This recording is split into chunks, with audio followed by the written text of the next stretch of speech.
What's the deal, my people? You know what? It's Don Tony Teflon. I'm back at you, another one. And this one is, a lot of things have happened in this show. Goddamn WandaVision.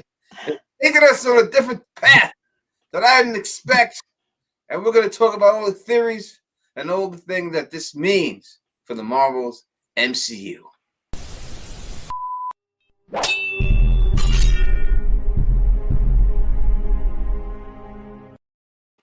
And I'm joined here live with two people because this is a big topic. I can't just do this on my own, right? We got to have a couple people on here rocking with me. So, as always, ladies first, please introduce yourself so they can see your name out there and let the people know where they can find you. Hi, my name is Alicia, and I'm just on Twitter at TotsNotAlice. That is what's up. Yeah. Hi. Hi guys, follow me on Twitter, please. I don't really have anything going on, so I don't want to talk just to talk and be like, hi. So it is what it is. It is. We enjoy. You know, he's always here with me. He's my brother. You know what I mean? He's always here with me. You know who he is, but please let him explain to you who he is if you don't. Hi everybody, I'm Phil the Issues Guy, and if you want to find more of my silly rants, check me out on Phil the Issues Guy here on YouTube, and at I Got Issues Man on Twitter as well. Now, follow all of us on Twitter. Follow us and make sure you subscribe. Click that bell so that you can be notified every time we drop new videos. Let's say what up to some of the people in the chat right now. Curtis Moore is up in the building right now, rocking with us. Muhammad, great to see you, man. Is here. OTDA is in the building representing. Mara is in here with us. San Rixion is in this building rocking with us right now. Val is here and a bunch of other people. We'll get to you, get to all your questions and all your theories. Now, I will say that I did not like WandaVision when it first started. First couple episodes, I really thought that it was shitting the bed. Like, I was like, this is like Agents of S.H.I.E.L.D. They're really going to fold. It's not going to, it's going to suck when it's, you know, and this was not into it. And then this last episode really changed me around. I was getting there with the one before. I was like, it was turning me. But this last episode got me to the point where I am just like, you know, I got to watch it every week. How about you, Alicia? How did you feel about WandaVision when it first started? I'm kind of where you were the first 3 episodes. I just kind of sat there staring at it like, okay, all right. You know, the 4th episode definitely pulled me in. And then by the 5th episode, I felt like Cardi B every other minute. Like, that's suspicious. That's weird. Like, that was just my main reaction to every other minute in the show. So. And yeah, I'm kind of the same way as both you guys. The first 2 episodes, I liked the surreal aspect of it and that kind of Pleasantville stuff, but it didn't hook me in the way that I wanted it to hook me. I think maybe because we'll talk about this a little later. There was a cut scene from the end of Endgame that might have led into this a little bit, and maybe I need breadcrumbs sometimes, but I stuck with it and kind of didn't watch it every week and then caught up, watched the first 3 episodes at once and then caught up and watched these last 2 episodes. And right away in episode 4, I guess having that real world counterbalance with it made me get into it even more through the character of Monica Rambeau. Really sort of helped me get into the show a little bit more because it's sort of, then we finally got our eyes in there from a perspective stuff. So I really loved the last 2 episodes, especially this last episode 5. And so I want to offer something different, but you know, just a little bit more ranty. Same thing as both of you guys. I hear you. We got a super chat from my man Big Kev, and he says, Big Kev, what's up, y'all? Sending a few bones from San Diego. It's sunny and 75 degrees. Stay classy. You know, bastard. I really appreciate the super chat, Kevin. You know, this is I'm from New York right now. Right? He knows where we're from. He knows what he's doing, right? He knows what he's doing. He sees the hoodie on me. You see the hoodie, bro? It is currently -20 with the wind chill where I am. Yeah, so I'm happy for you. I'm just going to focus on how happy I am for you, Kev. Yeah, Kev, I hope someone gets a suck out on you at the poker table, motherfucker. All right. So I don't want to just like ask questions and say that. We're just going to get into it right this right into this motherfucker. Yeah, all right. They brought back this guy, Quicksilver, from goddamn Fox universe. Who is this guy? Is he the actual Quicksilver from that universe, or is he a different person altogether? I think Marvel's going to do whatever they want, but if I were speaking out of my ass for a moment here, Do it. I'd say that's a little suspicious, because she did say, I don't know, maybe I'm grasping straws, but when she addressed him and she said Pietro, he didn't even really respond to it. He just went like, you know. However, Darcy is doing an excellent job of just kind of giving witty one-liner exposition. And it's for the fans, because I know complaints we've had about other shows is like, they would have just thrown in one line to clear this up, so it wasn't like, you know, retconning. It could be Pietro from a different dimension, I would say. They're about to introduce the multiverse, so that's always a possibility. Introducing the multiverse and things that are going on with Wanda right now means they can really do whatever they want, including resurrecting dead characters, but it could just be a really good way of them kind of meshing the two Marvel universes in a way that feels much more organic, less throwing away everything that happened with X-Men in the Fox studios. 100%. Like, I think this is the way of bringing that into both Spider-Man 3 that's coming out soon, and I don't know a lot about the new Doctor Strange movie, but I do know that Elizabeth Olsen is in the movie, so she's going to be a part of it. So I think this is a way of opening up that multi-dimension. I personally do think it's Quicksilver, for the actual Quicksilver from Days of Future Past, that character, and I think we're getting a couple of other little slight mentions of X-Men things in this episode that, like, they're really sort of passing references that maybe I'm reading into it. Again, maybe I'm following a track that isn't there, where when she comes out of the and I saw something Alicia said on Twitter. So if that's her, when she comes out there and she stops everybody, she points the guns, not dissimilar to the way her father from the comic books, Magneto, did in the first X-Men movie.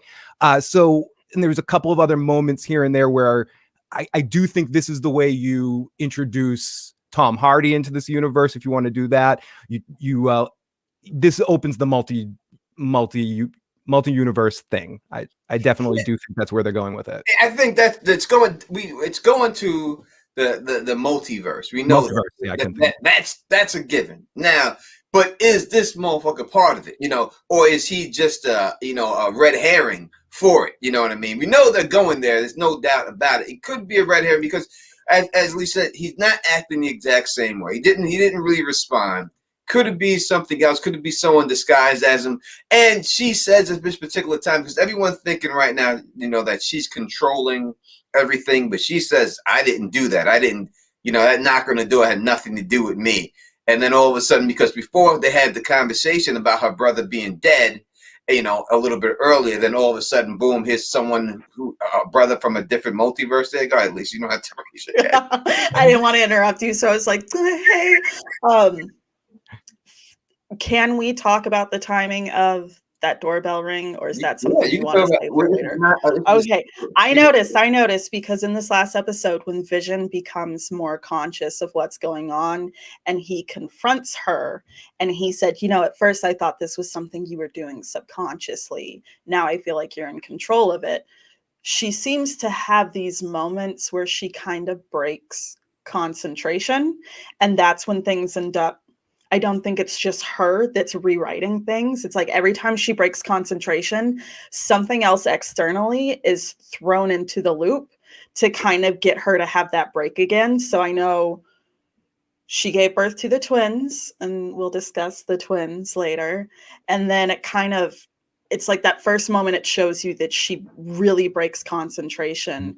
And I think Monica snapped out of it at that moment too, because Wanda had said, I was a twin, I had a brother, and then suddenly it starts coming back to her. You can see it on her face. And then as soon as it starts coming back to Wanda, Monica seems to remember where she is, who she is, all that. And so she kind of has that recollection of, oh yeah, he was killed by Ultron. And that really broke Wanda's concentration. Mm-hmm. And so to me, because of the mention of her brother, if there is another entity influencing her right now, and I think that there is, they know to throw her brother in the loop to either keep her concentration or break it. So in that moment where her and Vision are having a conscious conversation about this world that she is creating or manipulating, doorbell rings, boom, it's brother. So it's suspicious. And I think it might be Agnes, because shows up every time there's a problem. She's showing up in different situations. She's shady as hell, or in the a suspect. She's sus. Like there's something going on with her, and like what she's spraying on the kids in that situation. But to the point, whether I think it is him, but I don't think it's her controlling that aspect. There's certain things that the Scarlet Witch can do, and we'll get into calling her the Scarlet Witch later as well, I bet. But there's certain things she can do, there's certain things she can't do. I think transporting interdimensional stuff, that's probably someone else that's influencing her. And to Alicia's point, someone's watching, someone's doing I don't think when Wanda's at the end saying, "You don't believe me, I'm not controlling all this, I don't know how I got there," I kind of believe her. Whether her mind split into like split consciousness, and the Wanda we see outside is a different part of her own, like there's a manifestation of like two personalities going on, or there's an extra entity. Either of those things are happening. She's not doing this of her own volition. There's too much like mind control on in-show Wanda's face that you can just see in the actress's performance in her eyes, and she's doing. And I just want to say this right off the bat: both of them are doing some of the best acting in this episode specifically that I've seen in any MCU thing. Like Paul, when he says "I'm scared" and like the look on her face back and forth, that's that end of that episode. That's like Carmella and Tony arguing in Whitecaps. Good. That's like that was some really good arguing and interaction between both actors. And it also just shows you like the difference of like, I hate to say, but like TV level actors and movie level actors. Like you should be able to pull that. These are movie stars, right? So they should be able to get you these emotional type of scenes, though it's a TV show setting. Now we know that everyone thinks that Agatha is that Agatha Harkness, that old bat from the comic books. Yeah, everyone thinks that's her. Anyone who's offended that it's called her an old bat, fuck you. All right, but she is in the comic book. That's just the way she is. All right, just look at character. It's not a real person. Yeah, come on, people, let's leave me alone. But I'm saying, it's good possibility she could be that. It seems like the name fits and everything else, but it all seems too neatly wrapped as a bow. I think that I have a good suspicion that woman is Nightmare. I've said that Nightmare is the real big bad of this whole situation. Did a couple of videos on them. Y'all can check it out. But I think that's Nightmare. I think that it's either one. It could be two ways. It could be that could really be Nightmare. Though Nightmare is a man in the books and comic books, doesn't mean they couldn't recast him as a woman. They could make Nightmare a woman. They could do that easy if they really wanted to do that. But he has the ability to shapeshift into different people. That's one of his main powers, is shapeshift into different people and things like that. So I think it could be Nightmare when it's all said and done, because I know a lot of people want to say it's Mephisto. Yeah, and that the head shield guy is that, or sword guy is Mephisto. Yeah, is Mephisto. Yeah, I don't think the head sword guy is Mephisto at all. That's too obvious. Mephisto could be in it. I just don't think they're going to introduce a level of villain as Mephisto in a WandaVision series. I just think that they would introduce that person in the movie. I agree, but I think they would set the stage in the same way they did with Thanos throughout even phase 1 of the Marvel movies. That was all in the movies, though, right? They did that, right. And so would they do that, like really truly reveal him? Because this person's got to be revealed during the show, whoever it is rocking this stuff. Well, at this point, where my mind is at is I am staunch team Agnes is Agatha. And to me, especially in a rewatch, they throw just too much shit at you for it to not be Agatha, right down to something I kind of noticed is no matter what timeline she's in, she's always wearing this brooch. And then I took to the internet and lo and behold, I'm not the only one that noticed it. She has a rabbit named Senor Scratch. And in the comics, she has a son named Nicholas Scratch. In my mind, Agatha could be working at the behest of Mephisto, because in the comics, Agatha is kind of she's kind of an anti-hero. She's kind of morally ambiguous, you know. Sometimes she works for good, sometimes she works for bad. So I don't know. I think Agnes is Agatha, and I think it just keeps pushing it in your face without being too terribly obvious. However, when Vision kind of got in that dude's head, I forget his name. Was it Neem? The coworker? Yeah, the coworker. Yep. Yes. When he says she's in my head, she's doing XYZ, I don't think he's talking about Wanda. Yeah, but the whole thing, I would say, you know, when you see the one's face thing with Vision in the scene that, you know, Agatha Harkness, whatever her name is, right? She's in the car and she's passed out, and then he touches her and wakes her up and snaps her out of it. You know, it's seen. Then she goes, "Am I dead?" And then he goes, "No." She goes, "Oh, because you are," and then starts laughing. That was in the Halloween episode. That's not that good. You know, and she's dressed as a witch. You know, she's dressed as a witch. It's too much. That's the whole thing. I think it's too much in your face, and it's too easy for her to be that person that makes me think she's something else and other than that, because they're giving you every goddamn clue to prove that it truly is her. And I think it may not be her just for that fact. A lesser known character in the show right now but has some shady mention is also the character of Dottie, who was the person that organized the kid thing, the drive for kids. And at times Agnes could also be I do think Agnes is in on the game. Whether she's the main adversary driving the action, I think can be debated. I do think she could be there also as trying to help. You know, trying to help her out, maybe, and maybe Dottie is the villain, so to speak, because she keeps saying Dottie's the one that controls the town. She said that a couple times, especially in the first couple of episodes. Dottie controls things, so I don't know if that's just kind of throwing it off. Well, maybe Dottie is the red herring, because in the scene, I think it's episode 4, in the scene where the sword agents and Darcy are identifying the different residents of Westview, they say that the only person that they couldn't identify was Dottie. However, if you go back and rewatch, they leave Agnes's name out of it, but all the people they've identified have little New Jersey licenses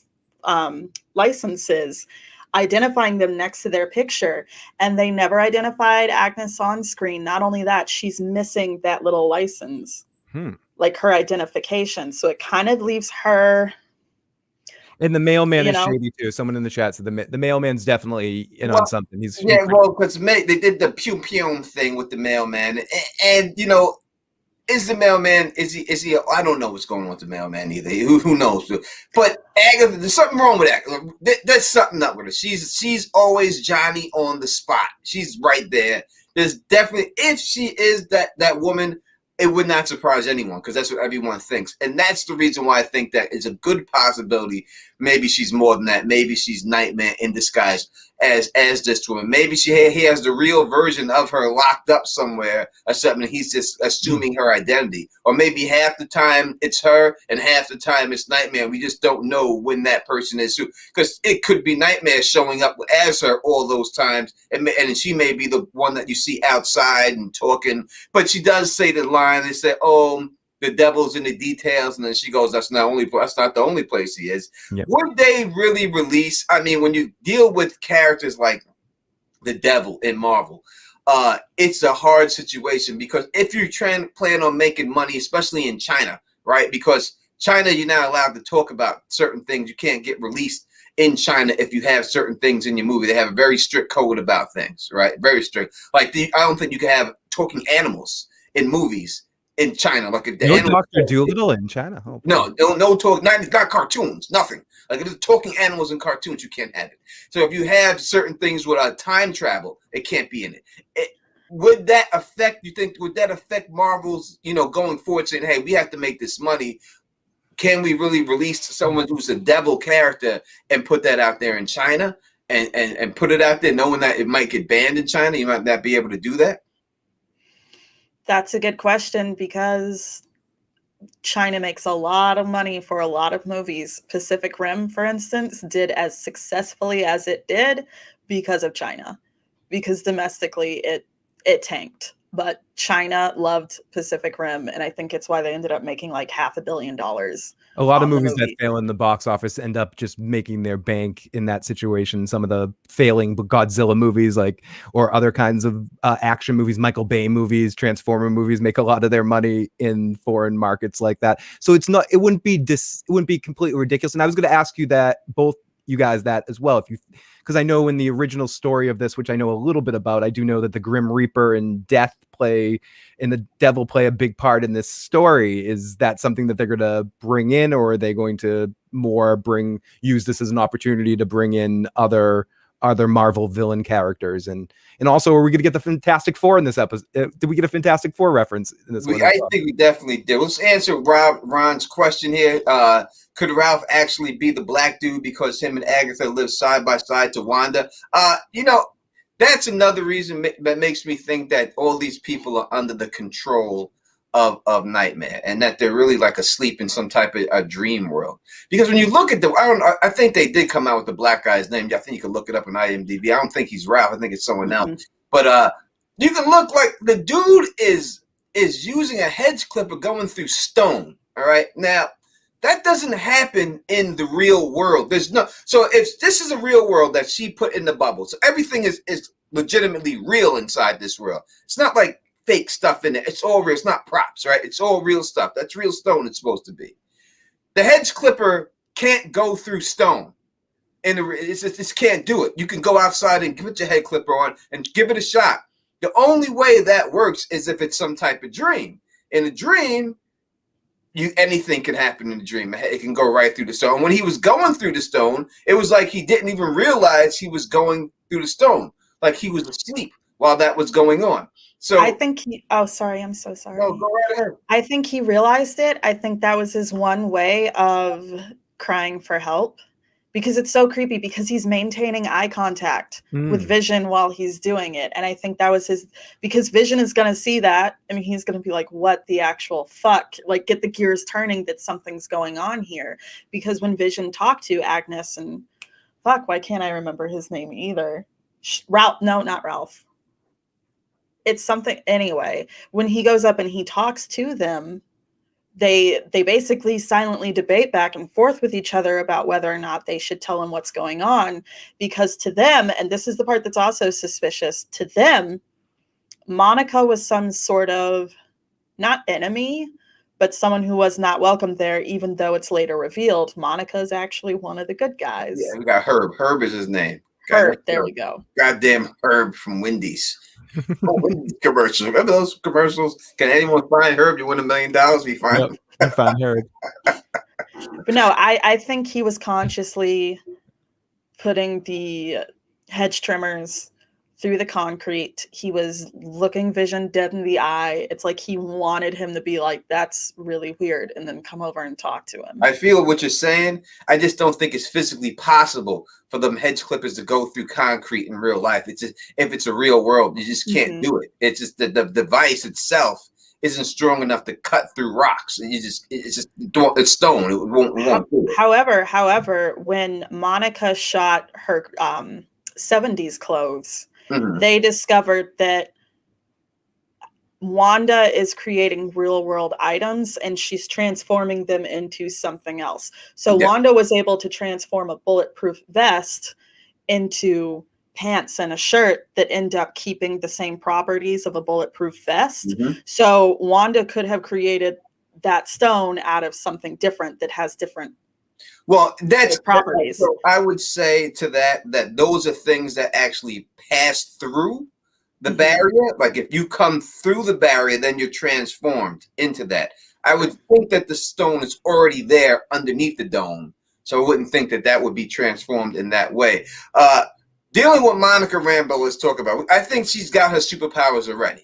Yeah. Like, I think that when she got pushed out by that blast, that gave her superpowers. Like she got that. That's her origin story right there. I think. Yeah, it wasn't coincidental that when they showed her X-ray, it was blank, or they didn't see any readings, and then she immediately was like, no, I'm done with this. I'm leaving the room, and just walks out of there because they wanted to leave that up there. I agree. She also absolutely has her powers right now.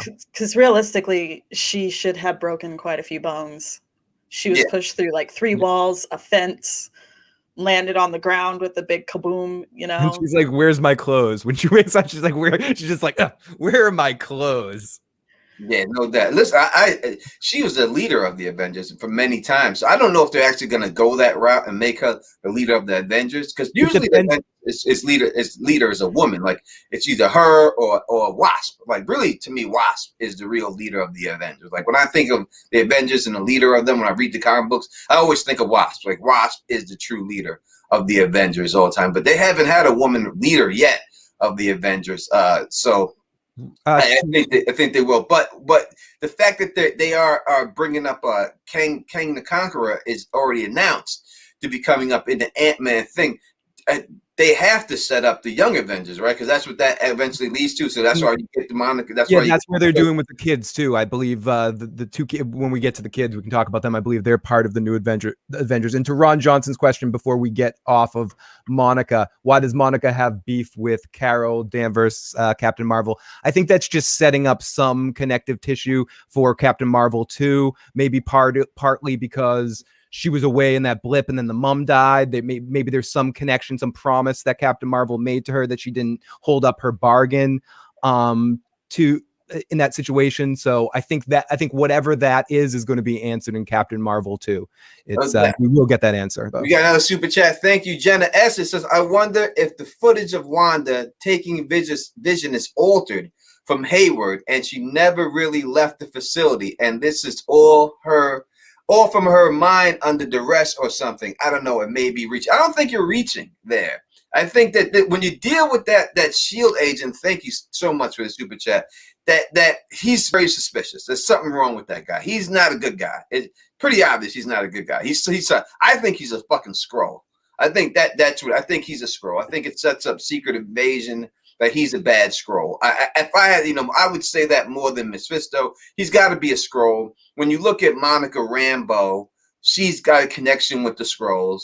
The secret invasion involves Nick Fury and Sword and everything else. She's going to be connected to that. So, with Captain Marvel 2, that's going to have connections with the Skrulls. So anything to deal with her has to deal with Skrulls. So I think she's a Skrull. It could be altered footage that they show, but she could actually also be saving Vision, because when you look at it, it looked like they were experimenting on him, and she could have been saved. They're making her look like the criminal, but she was really doing the right thing. Yeah, I think a lot of what is his name? The director of Sword. Mm-hmm. Hayward, isn't it Hayward? Hayward. Yeah, Hayward. So he's basically using truths to manipulate her into really looking like an antagonist. And Wu calls this out when Hayward was giving a briefing on Wanda, and he's like, oh, she lost her parents when she was 10 years old, and then she was radicalized by Hydra, and she let them experiment on them. And Wu looks over and he's like, oversimplifying things, but okay. Yeah. I think that was legitimately Wanda that broke into the facility, and if it was, good for her, because Vision's whole body was completely disassembled, and so I'm sorry, but that was the love of her life. She'd want his body back, and rightfully so. They're dissecting him basically. So I think Hayward is telling a whole lot of truths, or using a whole lot of truths to tell a lie, because you had Monica right there who was like he wasn't fabricating shit. He was just putting as negative of a spin on it as possible. And I'm also not sure if, I don't know, this is where I'm going to get weird. I'm not sure if Vision is really fully Vision, or if he's just, she really did bring him back. Maybe she just took the body to sort of just have that so she can protect it. And the Vision that we have within the Vision isn't the real Vision. And when she says things like we can't go anywhere else, he can't exist outside of there. Maybe it's essentially, not meaning to go to a different show, but Star Trek Picard with the data thing, if people knew that, where you can only exist within a small sort of pocket of time that she's been able to create. But then once that pocket of time is destroyed in some way, he's gone forever. So I don't know if she really brought him back, or if this is just, someone using a manipulation on her in some way. Like a Weekend at Bernie situation. He has power while he's there, but as soon as he goes through, he loses all because he doesn't have. Because what made Vision? Like, all right, obviously he's a robot, so he's a robot, and I would think that you could reprogram a robot and get him up and running, but what gave him the human emotion was the stone. Yep. And he doesn't have that stone anymore because Thanos took the stone. So he doesn't have that. So does he really have that emotional value? We got another super chat here, Brian Johnson. Thank you very much, brother. 20 beans right here. Thank you so much. It says, do you all think that during the Hulk, Angus is trying to have Wanda bring her back to life using the twins' pain to do so? She did look thirsty as fuck when she looked at her and she's like, can you do that? When the twins said something about Wanda bringing things back from the dead. You can do that? Like, seriously, I think Agnes killed the dog.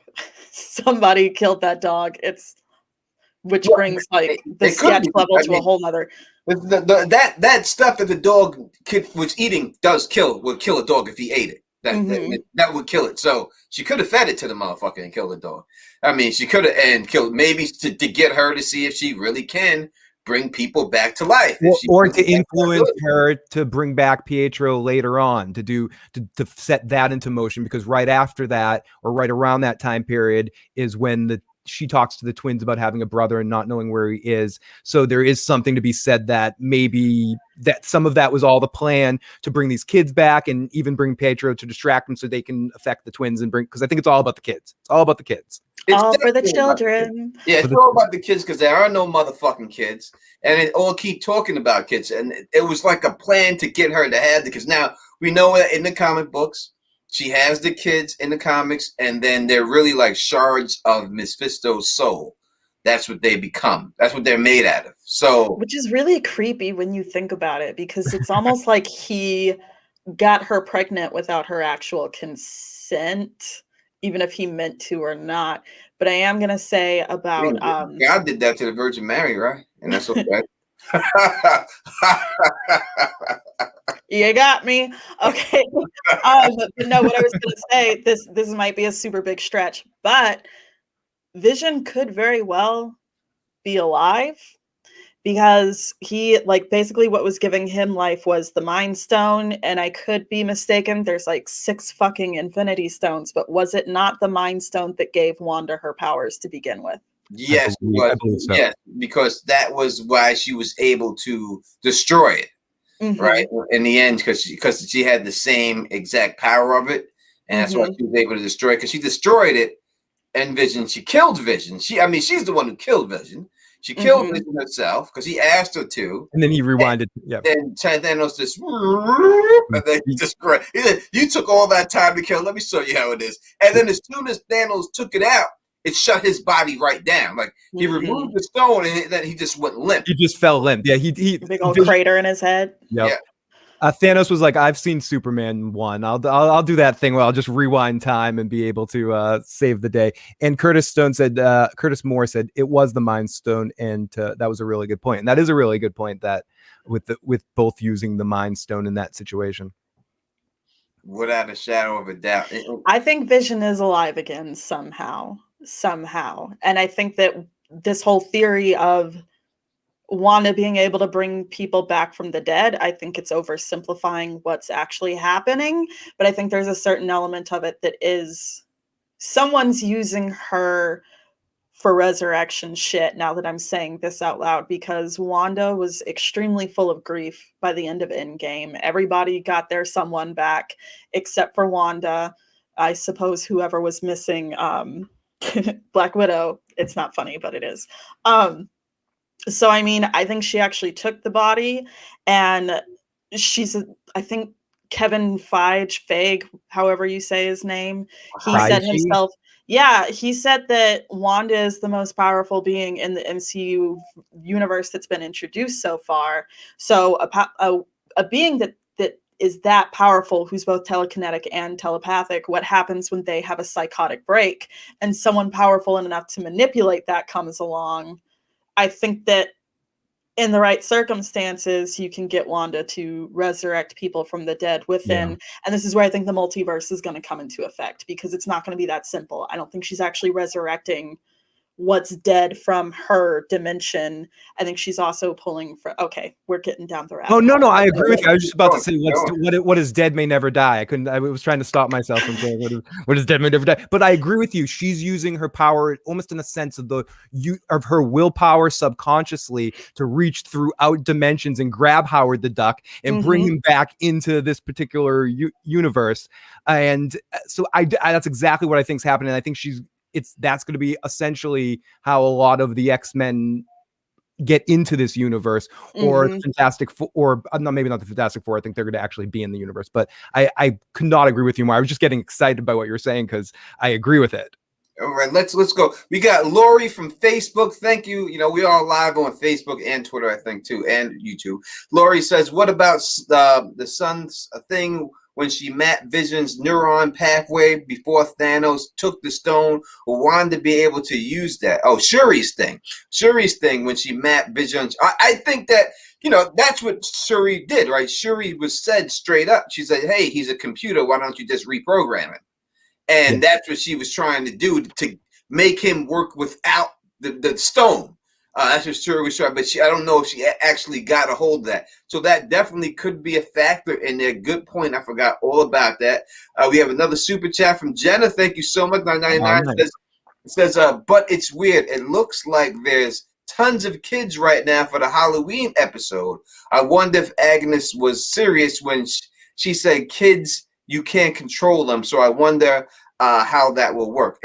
Yes, you're correct. In the Halloween episode, all of a sudden there's a whole bunch of kids out of nowhere. There, let me get that out of your face. My question is, maybe because Vision is aware of it, this is something that the person controlling Wanda is doing now, and then now maybe in this episode she's repurposing other humans and turning them into changing their matter. Because one of the abilities that she does have, and this is what I was going to say when you were talking about the breaking, like cutting up the rock, it's within her power set to kind of shift matter around. So if she is completely puppeteering this, she could do certain things like that. So maybe she is turning some of the adults in town into children for Vision's purposes. I wouldn't put that beyond it. Hey, listen, we had a stork walking around out of nowhere in the background, right? We had a lobster that became a goddamn door handle. There's stuff jumping off in this place. So it's possible that they could just, and when she tried to use her magical powers on the stork, it didn't work. When Wanda tried to use her magical powers on the kids, it didn't work. She couldn't get them to fall asleep. So she can't affect certain things in there, and she can't affect her magic on Vision so far. I mean, she's kind of hints that she can. He fought through the closing credits, though. He's like, nah, fuck this. I can work through these closing credits. Yeah, he just kept it moving there. What up to Gray Area? Oh, great. Rocking with us right now. She should be on the panel, but she got to catch up. But I believe one of her two kids, Wiccan and Speed are their names eventually. I think Wiccan has basically the same powers as she does, almost exactly one for one. And as we know through a lot of fantasy media, the kid always is a little bit more powerful than the parent and can kind of probably has some sort of ability to protect him and his brother from his mother. Well, they're aging up. They're doing the aging up, it seems, themselves. Like she stopped them when the dog died, and then they were gonna age up to get past the grief, to like fast forward their life. And she said, no, you can't do that. And then basically gave the whole speech of with the advice she should have been able to take, like, hey, someone is dead, you got to let it go. And then Vision shows up right away afterwards. He shows up right then, you know. So it definitely is a suspect situation going on when dealing with them. That being said, do you think, Phil, because Alicia has to take a step away for a second, do you think that when dealing with these children, that they are going to survive? I mean, they have to survive this, right? And they have to somehow get out of this whole situation when it's all said and done.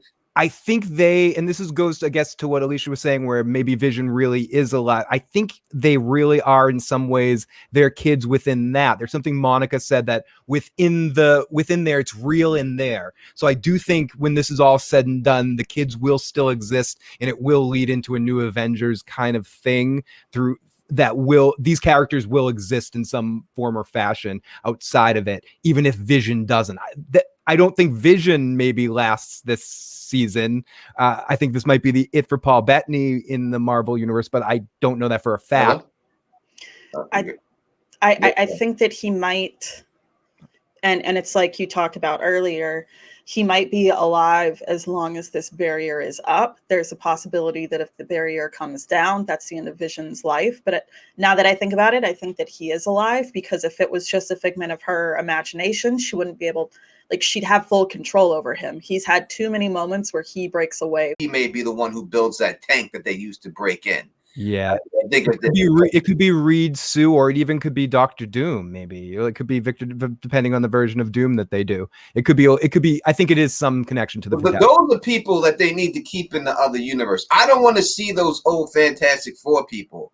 Don't bring those motherfuckers back. No, it's going to be the new ones. It's going to be the new. Yeah, you better be. You know, they're bringing this Quicksilver back. I don't want to see that dancing Reed Richards. I don't want to see that guy come back. You don't want to see Julian Moore from. I don't want to see Julian Moore. No, I don't want to see none of them. But I want to see Chris Evans as the Human Flood. That would be amazing, Alicia. that would be the most amazing thing ever. I definitely want. You could get him or Michael B. Jordan and get one of them. Right. We got another super chat from Ron Johnson, $20. Thank you so much. It says, I wonder if this is all this is taking place in limbo. And the kids in the Halloween episodes are all demons. And the twins open up in their powers to fight off the demon bullies. You know, that's a little I like it. Lovecraft Country-ish right there. You know what I mean? In that answer. And I think that it's quite possible that it could be helped. Only 14 likes. Come on, help a brother out. Let's get some likes going on in this video, people. The more likes we get, the more people can show up and watch. Hit that like button. Help a channel out. As I said, it's very hard to break through the Marvel wall on YouTube. There's so many YouTubers that do it. You put videos out there, it's hard to get the right exposure. It's all up to the people that go up there who do watch it and like the video to get that exposure to eventually break right out. But I do believe that it is not a dimension. I said earlier, I think it's the sleep dimension in there. I think it's nightmares dimension. They're all asleep in there. I think it's all a dream. I think all of people. So I've noticed in a couple of episodes, and I really only noticed it my second watch through. Clocks and watches seem to be a big theme throughout the episodes. Like I noticed it in the very first one when Mr. Hart is choking on that sausage or whatever, and there's a clock ticking, and that was my first indication that Wanda's not in complete control, because he started choking because he was pressing them about their whole origin story.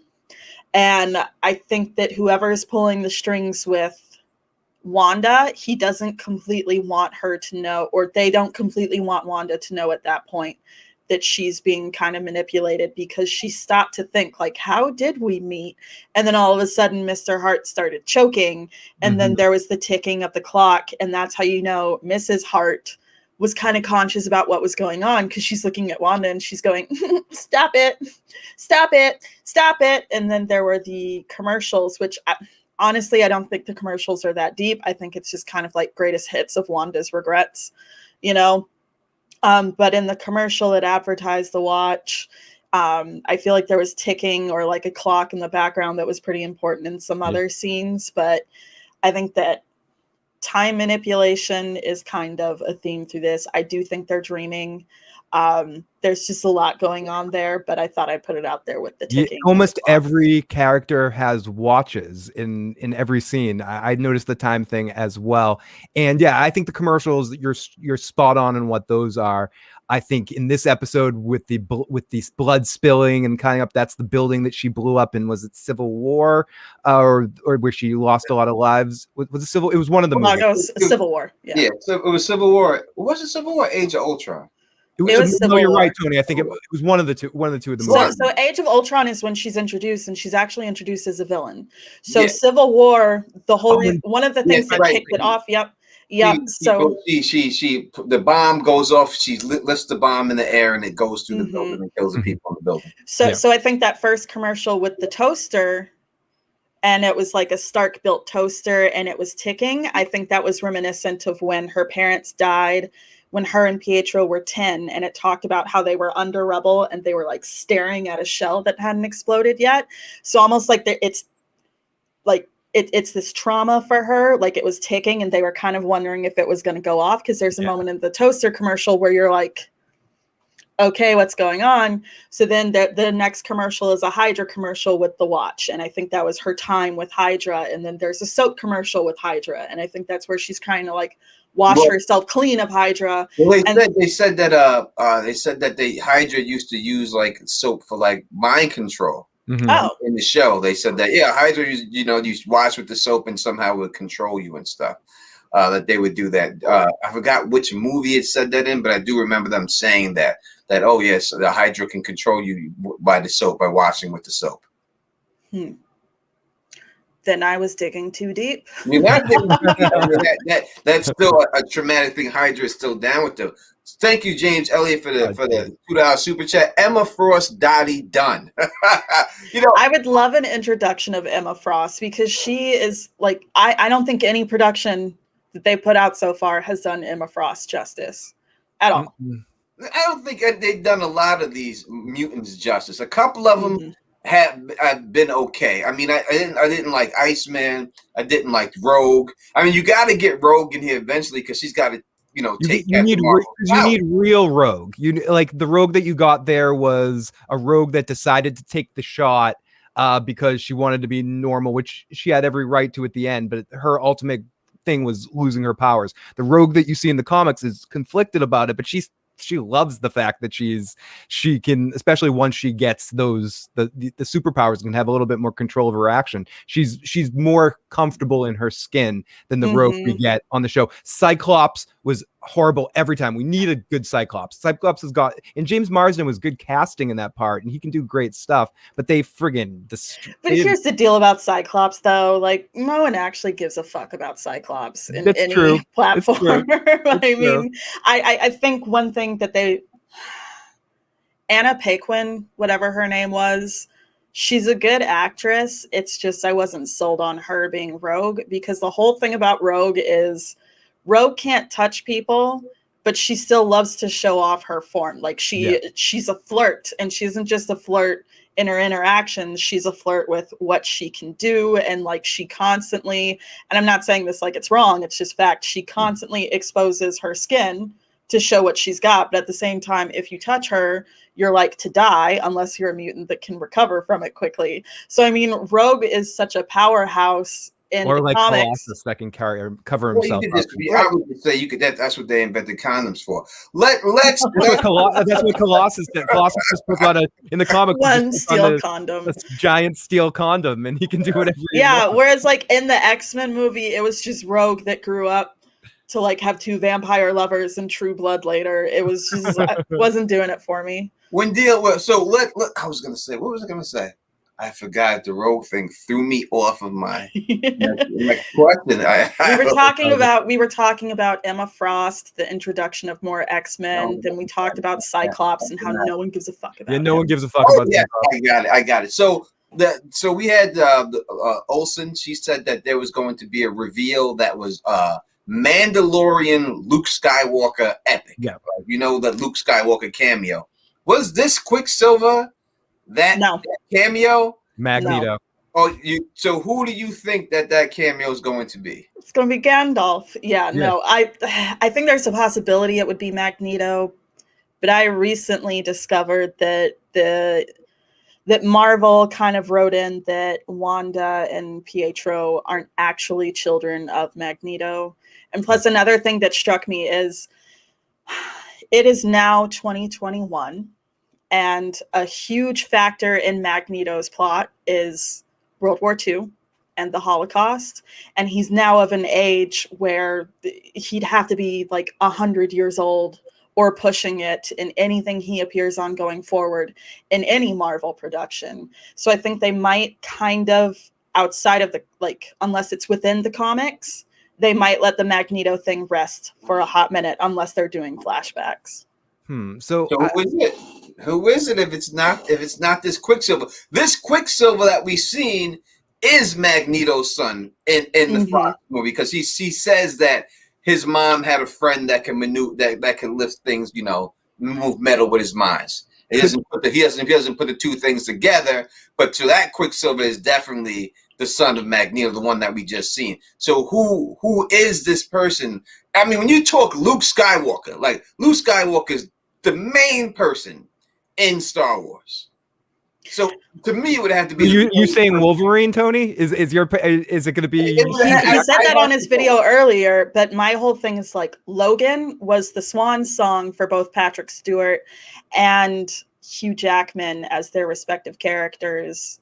Xavier and that was just when they were with Fox, you know. But right. now all with billion-dollar Marvel. But I feel like they're going to have to pull in a protagonist mind juggernaut pretty much, because I was noticing too, and I don't even know if that was Wanda that came out and confronted Sword.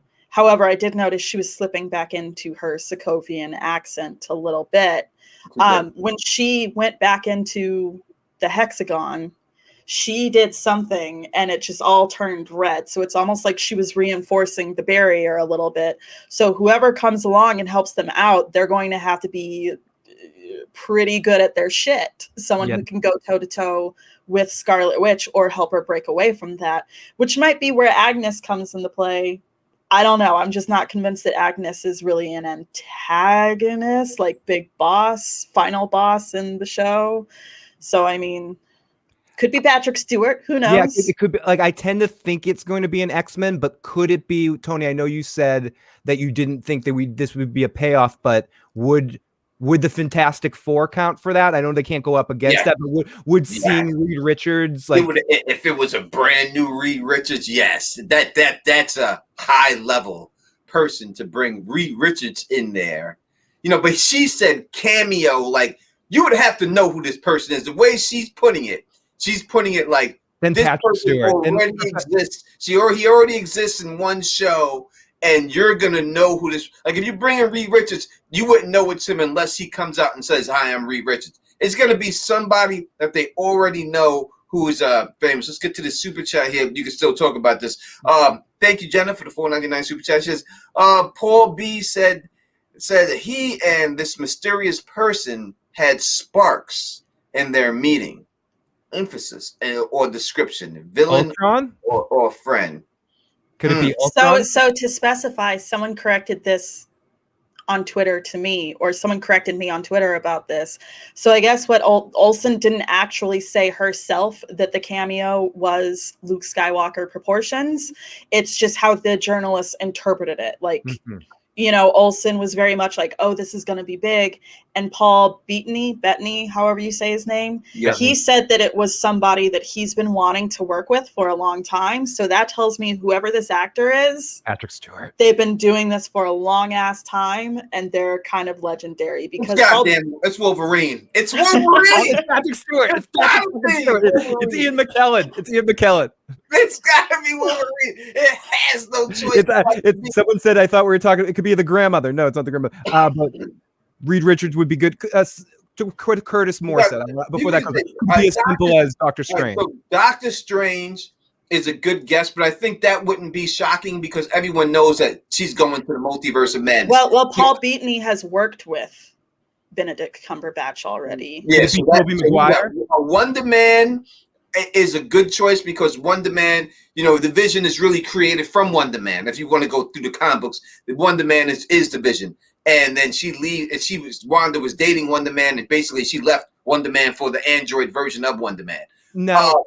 I don't think it would be him because it's someone that we have to already know. I have a question. Is Spider-Man the next thing after this, or is it okay? Spider-Man. So could it be Tobey Maguire or somebody from the Spider-Man universe? Or someone from You know what?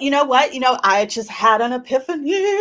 Okay, that was embarrassing. Anyway, so rumor has it that this third Spider-Man film is pulling in Tobey Maguire, it's pulling in Andrew Garfield, all that other stuff. So if WandaVision is introducing the concept of pulling in other actors playing other parts to fill these roles or whatever like that, it suddenly makes sense to me that Spider-Man in connection to Fox Studios Spider-Mans that they've had going on is going to pull in these other Peter Parkers from other dimensions and all that other, like, are you following me? Because I got so excited, my words are ahead of my brain. Okay.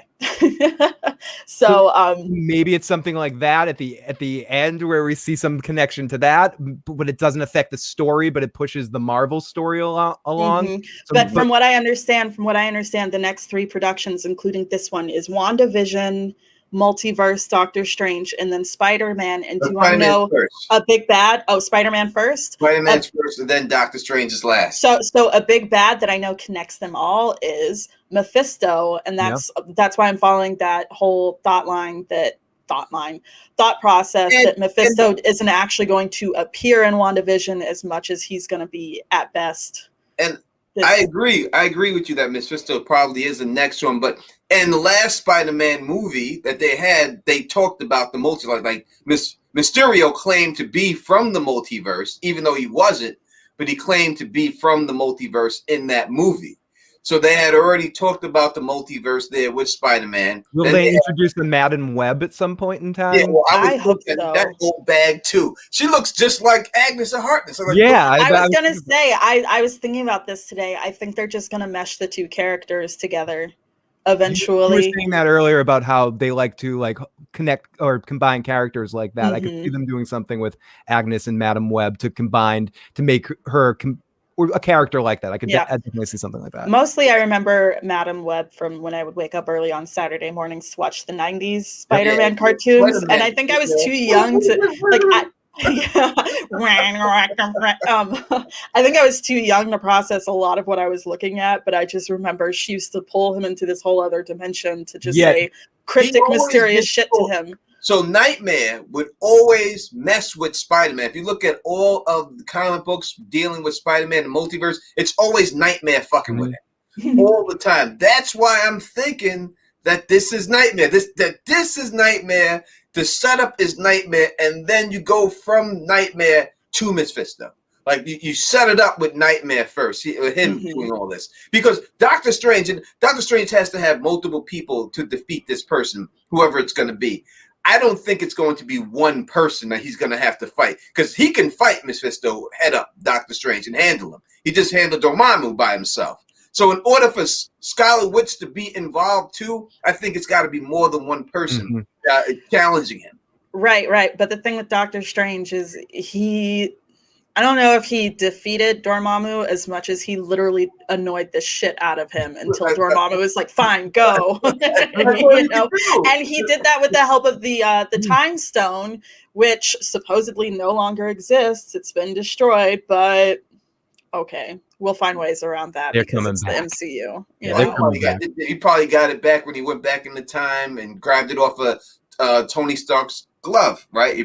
They'll say something like that when it's all said and done. Let's see. We got some Brittany. Say what up to you, Brittany, in the building. Say what up to a couple of people who's in here. Ron's been with us the whole time. What up to Ron? We ain't going nowhere. I'm just saying, giving some shout outs real quick to everybody who's up in here. Kezi, Kev, what up? Curtis Moore, what up? Please hit that like button, please, because you see we got more people in there. I think that's because y'all went out. See, I always said we had a little bit of people in here. We asked you to hit the like button. You hit the like button. We got more people in here. It's a coalition, people. The more times you hit that button, the more people YouTube will see it and share it, and people will find us. And maybe we'll do this every Saturday. We'll have. I was gonna say, I don't know if you wanted to come out and say it, but since I'm a guest, I can almost say whatever the fuck I want. If y'all want to see Tony keep covering Marvel in the capacity that he's covering it, it helps to hit that like button. I see there are 63 people in the chat right now, so I feel like there should be at least 63 likes. So I mean, if you want something out of Tony, just like burn that 1 calorie by going click. So it's free. It's free. You eat an extra Tic Tac too after you do it. You burn that calorie, eat a Tic Tac, and hit the like. Exactly. So hopefully we'll do this every Saturday. This group right here will come on every Saturday, and we'll try to talk about, and maybe not even just Wanda. Maybe we'll go right into the Falcon story and all that stuff. We can just keep it moving and just have a Marvel Saturday and keep it going every Saturday. We can do a little Marvel thing for it right now, just keep popping this thing off. All right, now let's talk more. more about WandaVision. So we didn't come to a consensus of who we think that this cameo is going to be. I'm with Hugh Jackman. I think it has to be Hugh Jackman when it's all said and done. There's no way that secret would be able to be kept. That's my thing about it. If Hugh Jackman put the Wolverine costume on the get, it would be, I'd know about it somewhere. Someone would have whispered that in my fucking ear. Like you can't hide from those kind of. Plus, don't they film in Georgia? And Georgia, like, technically never went into quarantine, so these were fuckers wandering around the street even when they were supposed to be quarantining. So I feel like somebody would have seen Hugh Jackman show up, unless someone would have. Yeah. But at the same time, I don't want to poo-poo on what Tony says, because it's not like Tony's only been wrong. No, it's got, if it's that level, I say it doesn't make sense to be Hugh Jackman. I think it just works. And I don't know what he would do if he came there. Maybe he'd smoke a cigarette or something, then go away. I don't know his purpose or what his purpose would be. You guys are a bunch of assholes, and then he just jumps back into it or something like that. He's like the Harrison Ford cameo in the last Star Wars movie. He's just like, they woke me up for this shit. John George says, why not Magneto? Magneto makes the most sense. Yeah. That's the obvious. That's the a obvious. lot of what I'm going off of is what Paul Bettany said when he said this is a person he's been wanting to work with for a long time. I just think that Ian McKellen would be the most relevant. Who doesn't want to work with Ian McKellen? Right. He seems like the sweetest man. But I think it's a fellow Brit, to be honest. And it's either Patrick Stewart or what's his name, Ian McKellen, and I think either makes a lot of sense because Magneto is the father of the Maximoff twins, but yes. Professor Xavier can do that whole mind fucking thing to go toe to toe with her mind fucking. So yeah. And to Tony's point about it needing to be a big name, if you're going to bring the X-Men in a big way, even if it's just the final cameo for 2 seconds, those two are, as much as Wolverine is, those three are kind of the face of, and I know Fassbender and what's the guy that plays McAvoy did do justice to those parts. But when I think of Magneto and Professor X, I think of Ian McKellen and Patrick Stewart. Plot twist. What if, hear me out, you guys, I'm kind of half kidding. What if it's Deadpool? It could be, honestly. I mean, he can break the fourth wall. He would be conscious the whole time he's in this dream world. Because the only reason he's becoming Disney okayed it, which blows my mind, but I'm here for it because Deadpool's one of my favorite movies. However, Deadpool said it. I only thought of it because in the first Deadpool movie, when Colossus was like, okay, Wade, we're going to go talk to the professor. And he's like, Stewart or McAvoy, because these timelines get so confusing. So even within an actual Marvel film, they've kind of touched down on confusing timelines. But I'm joking about Deadpool, but I mean, it'd still be cool. Yeah, super chat from Jenna S says, "Oh, Jean Grey, but what version? Now, who would it be? Would it be Sansa Stark, Jean Grey?" I think you should bring back Sophie Turner as Jean Grey. Like the things MCU can do with that character that Fox Studios just could not fucking do. Did you like her, Jean Grey? Did you think she did a good job playing Jean Grey? I think that she worked with what she had. I think when they tried to do the same story twice and failed twice, it's not the actors' problems. It's the studio that just can't do that story right. They couldn't because they didn't want to bring alien stuff. It's weird. Because of it, they made it a split personality thing in the first movie, and then that second movie was just a bad movie. All I know is when Sophie Turner wigs the fuck out, I believe it. So I mean, X-Men Apocalypse is one of the worst things I've ever seen. But when she goes walking out on a thin air and she just releases, I got goosebumps just thinking about it. It's like, I believe you're actually Jean Grey right now, wigging the fuck out. And I'm not thinking Sansa Stark. One quick silly thing about Deadpool. What I want to see, I appreciate Disney doing this, but I want to see within the first 5 minutes of the movie, something along the lines of Deadpool doing something inappropriate to a Mickey Mouse doll. Just to show you that even though Disney's controlling it, they're making the movie that they want to make. Like, I just want to show some way, like him masturbating to Snow White, like something to like create some kind of hilarious, like, fuck Disney, but I love Disney, thank you kind of moment. I want that. I need they'll that. push that envelope, I think. I think they'll allow him to do what he wants. But I don't know if they'll put it on Disney Plus. They probably just keep it on Hulu. You know what I mean? I think that'll be the way they solve that problem. Sophie Turner, I like a lot of those X-Men. I don't think all like the Fantastic Four was all trash. I didn't like them at all. So you have to recast all of them. But bringing this one Quicksilver guy back, who was the better Quicksilver of the bunch. I think that he had better stuff. He had better part.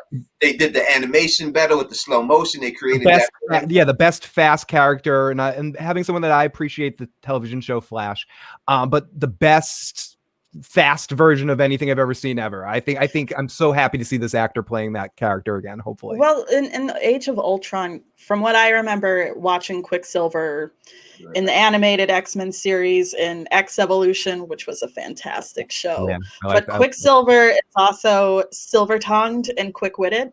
So, I mean, he's just always running his mouth, and we didn't really get that in Age of Ultron. In fact, I think he was just kind of there as one of these menacing twins, whereas Evans, from what I saw, he played the fuck out of Quicksilver. So I think they'll definitely keep him on as Pietro going forward, but they're going to make it make sense. And I know they're going to make it make sense because of that one throwaway line that Darcy gives when she's like, she recast Pietro? Like, so they'll tie it in. The big question I have, and this is a question for you in the sense, so far in the MCU, Pietro and Scarlet Witch have been referred to as they refer to as metahumans. Is that what they're called? Will we get the mutant word this season at some point? Will this Pietro refer to himself as, we're mutants, we're not metahumans? What is that? Will there be a moment like that where we start to look at, is that going to be a big difference where or will they keep saying metahumans? I guess that's the question. When will they start saying the word mutant, if they will?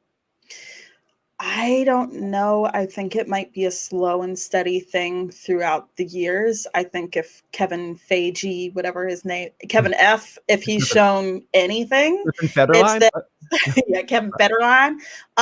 He's proven, if anything else, he has patience and he has time and he can make it work. So I don't think it's going to be an instant gratification sort of thing. It's probably going to be for a while.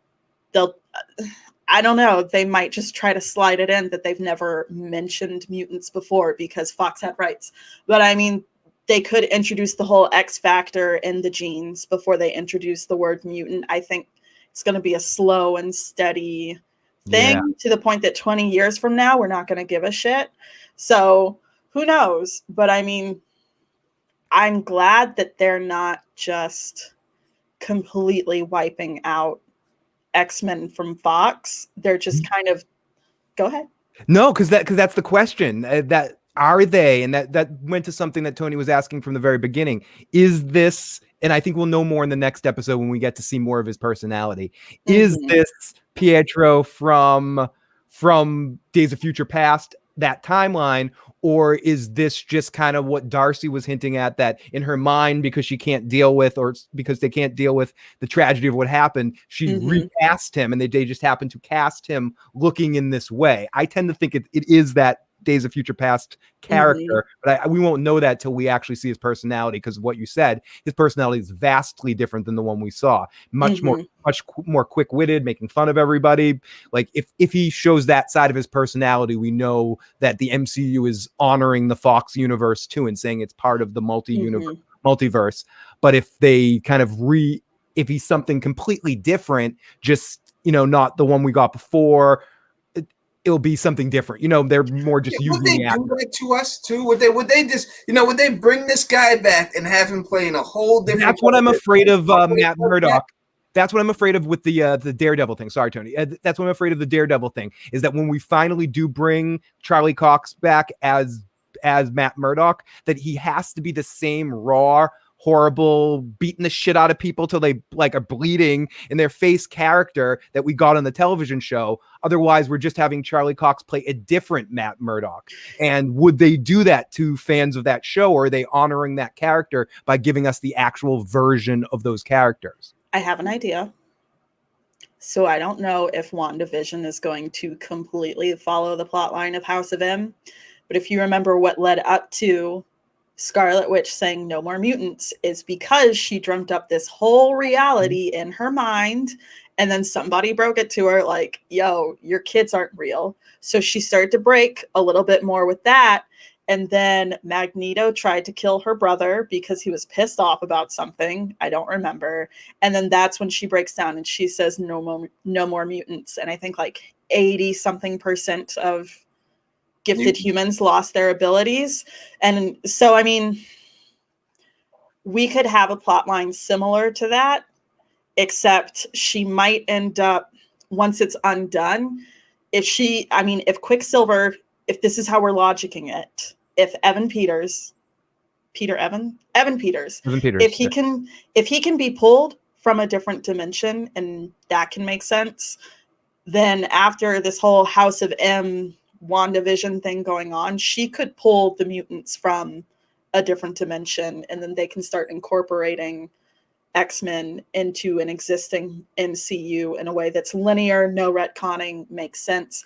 And they could keep a lot of the same X-Men actors. I can see them wanting to replace some.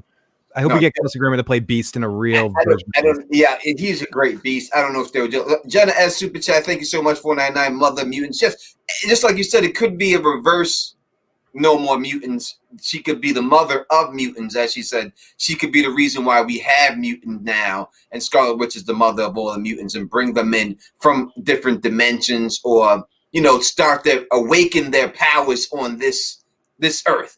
Somehow, kind of like what was it, like the Inhumans? They had the smoke, the Terrigen mist, and then that awakened the powers. It could be like a Scarlet Witch Terrigen mist. Now, I'm not saying that it's gas coming out of her booty or anything like that. I'm just saying that, it could be a situation like that where she awakens, she puts a beam of light that goes across the whole planet and now awakens all these powers inside the mutants and stuff. Because, the Hulk is a mutant. People don't forget about it.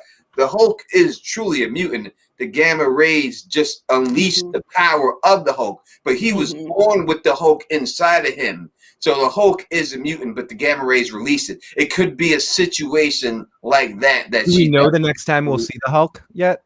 Or has there been any announcement? Is there any Hulk movie or project, or the She-Hulk is the next? The She-Hulk. We got another super chat from Jen. She says, "Mother of Mutants radiation field activates the X gene." Yes. So the thing about the X gene is, if you read a lot of the origin stories for the X-Men, most of the X gene is triggered by some extreme psychological event, or it happens at puberty. For most of the mutants, I've noticed the correlation between their powers awakening and puberty, because puberty is pretty traumatizing in itself.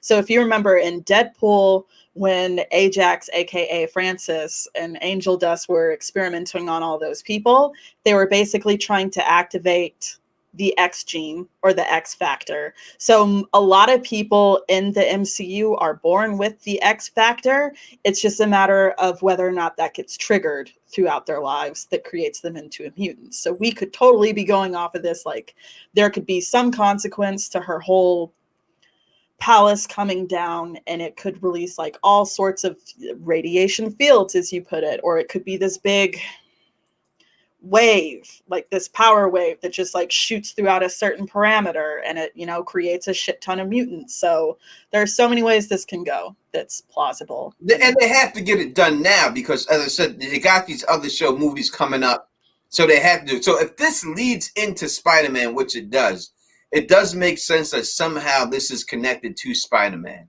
That Spider-Man definitely has. Could it be Matt Murdock? Because we know he comes in the universe from a couple of things in the chat. I want to go before they get past. Yes, Vision was reading Darwin to the twins, the second Darwin book, but a bunch of people are mentioning Sinister, Mr. Sinister in the chat. Could Mr. Sinister be responsible for this? Could he be behind the scenes of all of this? I tend to think they're going to save him for even later in the storyline. I think we will see Mr. Sinister someday. I don't think this man's a part of this. Yeah, I hate Sinister. He's a mutant. I think he has to be the X-Men. If you're going to introduce him, he's their villain. Certain people are villains. And like Mephisto. He torments the Fantastic Four a lot too. Like he's not only Doctor Strange villain, but he's also a Fantastic Four villain also. So bringing in the Fantastic Four, you know, Reed Richards would be. It's an option. They already talked about it. He could be someone, but I don't see anyone. If this guy Paul Bettany saying he always wanted to work with this person, I don't know who they would have casted as Mr. Fantastic that he would always want to work with. So it has to be someone else. You know what I mean? I just hate Mr. Sinister so much for fucking petty reasons. All I know is there are some villains that are really, really fun to watch. And every time you know they're behind something, you're like, yes. But with Mr. Sinister, it's like this purple-lipped bitch. Yeah. Again. Like but I see Mara had put something like, Wanda can't be the mother of mutants if she's the daughter of a mutant, but she could be the one that opens up that world in the MCU. So this is countering the whole Magneto argument, which I think is valid. It is definitely. So, yeah, it is valid. Teflon has his Tiffany tingle. It's a Teflon tingle. Teflon tingle, we call it. The Teflon sense is called the Teflon tingle. Like the And Ron asked the question, does this lead to Spider-Man, though? Maybe it leads to Falcon and Winter Soldier or Loki first. Well, it's supposed to be like so when you deal with movie-wise, this is supposed to go to Spider-Man. But does the Loki come out this year? The Loki or that next year? This year in May. It comes Falcon out. and Winter Soldier starts right after this. Falcon Winter Soldier was supposed to come out November 2020, and then 2020 happened, so they had to push a lot of shit back. I think Falcon Winter Soldier was supposed to come out before WandaVision, so whatever they have going along or going on in Falcon Winter Soldier, I don't think it's going to be super affected by WandaVision. However, I see that Zemo bitch is back. And Baron Zemo, whatever, and I know he goes on to be quite the antagonist, so they'll eventually tie it together because it's the MCU. But chronologically, I think it goes Falcon, Winter Soldier, WandaVision, and then Spider-Man, and then Loki, I guess. Keeps driving. No, we're 100% fine. We have.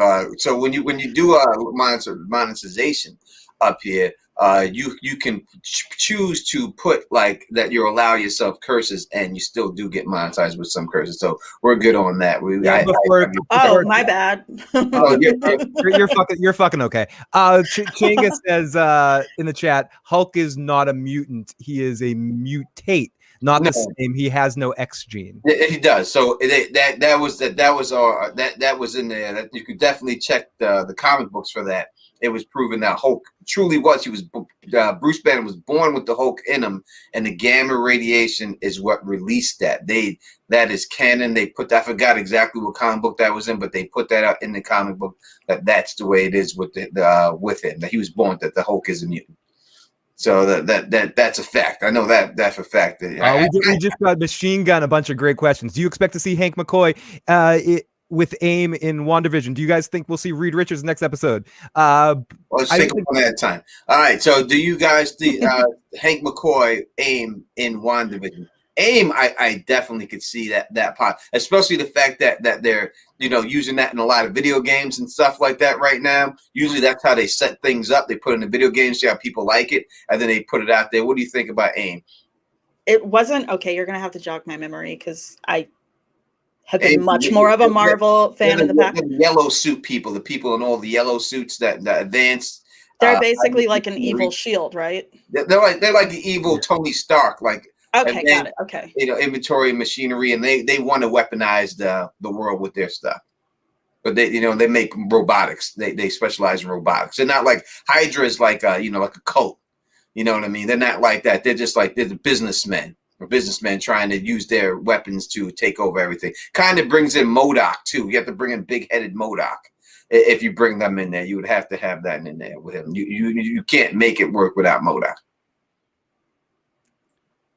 So I don't think WandaVision will quite go that far. Yeah, I think that would have to be like Ironheart, like they're having the Ironheart series with the black female Iron Man. I think if they were going to get introduced, it would be in that show. Yeah, something more like that. And the other question was, do we think that we'll see Reed Richards in the next episode?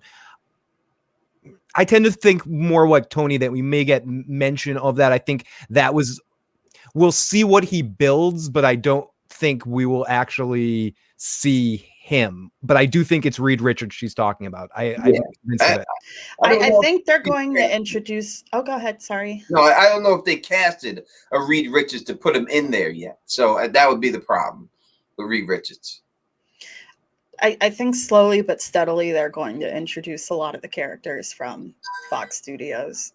So, because I do think, yeah, Disney has the rights now, but introducing all of these at once is a bit of a shock to the system of the people that are viewing it. I think too much of a good thing can be a bad thing because you're trying to process what you're looking at. You're trying to make the transition. I think starting off at Quicksilver was perfect, and just keep it at that for now, unless you somehow introduce Magneto or Professor X or Wolverine, but start small and then incorporate it bit by bit. Because I think just all the X-Men at once, mutants exist in the MCU now,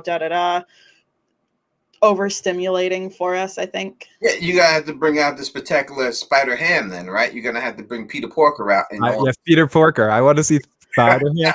And John Taylor, who's the guy in Witness Protection. Maybe that's Agnes's husband. That could be Ralph. It could be Ralph. Ralph could have escaped, but Ralph could have escaped and got out of there somehow. And it could be, because Agnes is very sexually active. I mean, I appreciate it. I'm not saying I appreciate it, but she talks a lot about her what they do. Yeah, she talks a lot about what's his name annoying her and disappearing too. Like what she say in the magic show. She's like, "Oh, can you make my husband disappear?" And then she said something about him looking really good in the dark. Yeah, just throwing him all sorts of shade. Yeah. So they're doing that old school, back in the day where you always made fun of your spouse during those comedy shows. Break my wife, please. Yeah. Okay. My wife was a So I have a question, and I didn't know if these dates meant anything significant because my memory only takes me so far. But in the MCU, is August 23rd a significant date, and is June 2nd a significant date? Let's Google it. That's true. We're in front of computers. August what? 21st? 23rd. 23rd? Yep. That was the calendar date that they had a heart on. Let's see if that. Now, while you guys are looking that up, Erratic Shadow says Ralph is the Grim Reaper, I think. James says the doctor still had his wrench in his pocket from working on his getaway car. Oh, yeah, that's what it is. It's one of them is the date of the Salem witch trials. All right, so I got this. It says X-23, Laura Kinney, is a fictional superhero appearing in the Marvel's Entertainment on November 15th, 2011. Marvel announced that the X-23 Volume 3 series comic would end, archived from the original August 31st in 1980. So maybe X-23, that's a mutant situation. The June 2nd is the date is the Salem witch trial date. Okay, Agnes is Agatha. Tony, I don't know how you're looking at me, but don't look at me like that. Anyway, so listen, because Agatha tells, what's her name?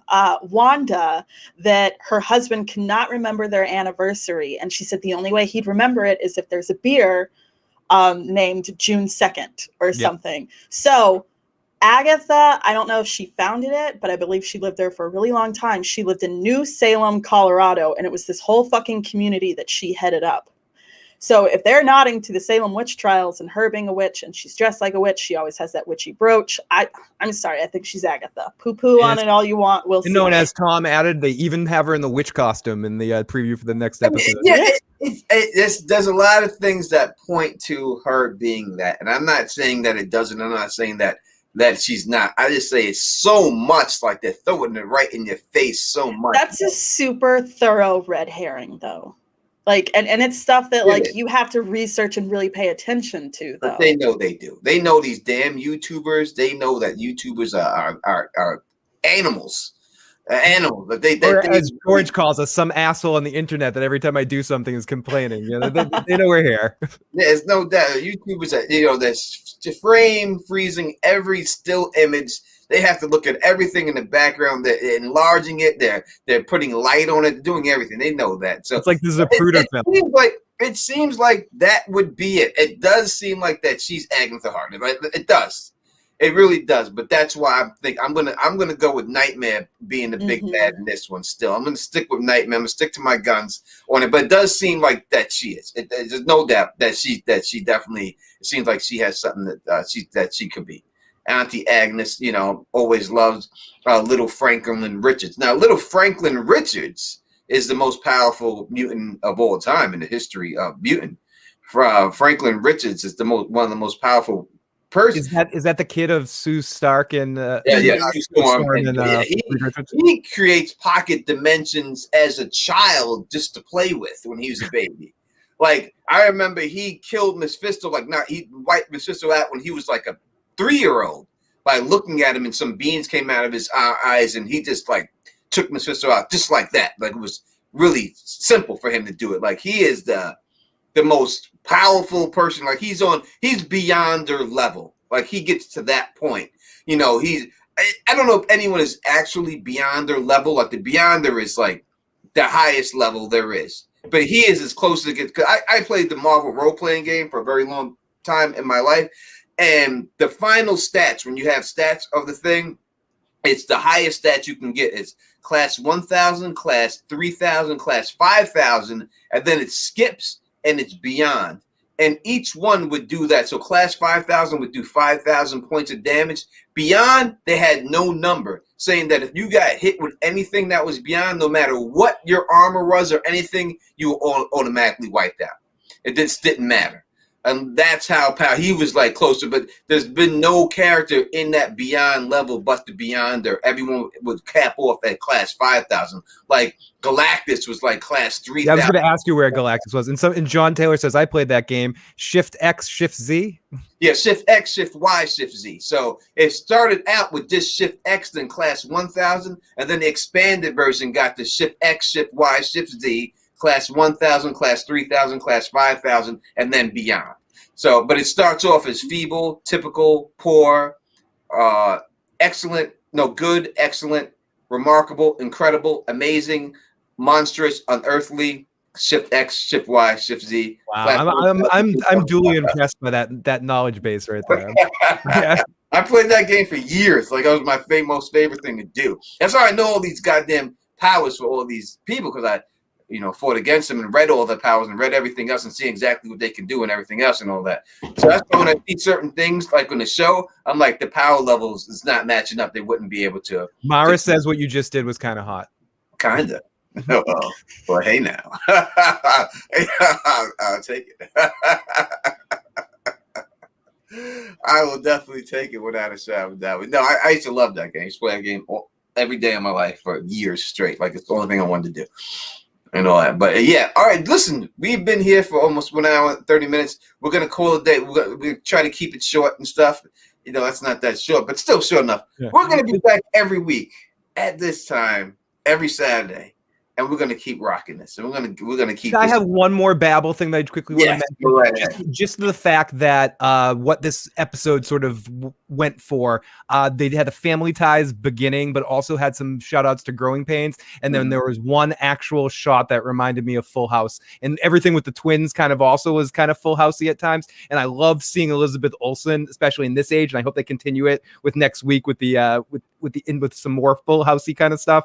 Some sick part of my personality truly enjoys watching her make fun of sitcom television, knowing her the lineage in her family with the Olsen twins in Full House, and I enjoy that sort of wink and nudge, especially when, funny enough, she was asked to be in Fuller House and she kind of tried not to laugh at them asking that, but they did ask her to play Michelle in Fuller House and she's like, no, I have to do this, which I think maybe just as an actor, I'm thinking in the back of my mind would be hilarious. Like, they asked me to do Fuller House and I'm doing this, which is just kind of making fun of shows like that in some way. So I enjoyed all the 80s references, the Family Ties beginning with the Growing Pains thing, with the aging up and the song sounded very Growing Painsy, and there's also a couple of things with the house looked very Family Ties like, and it was all family ties, and even with the Family Ties, you've seen in the beginning, after the seasons went on, they would do the picture, start with Alex as a child, and boom, boom, boom, and age him up to his age and stuff like that. Yeah. I know. Sorry about that. I just wanted to mention that. I know a guy, my friend, his name is Patrick Dancy. He had a show back in the day called The Boys Next Door that was on Saturday night.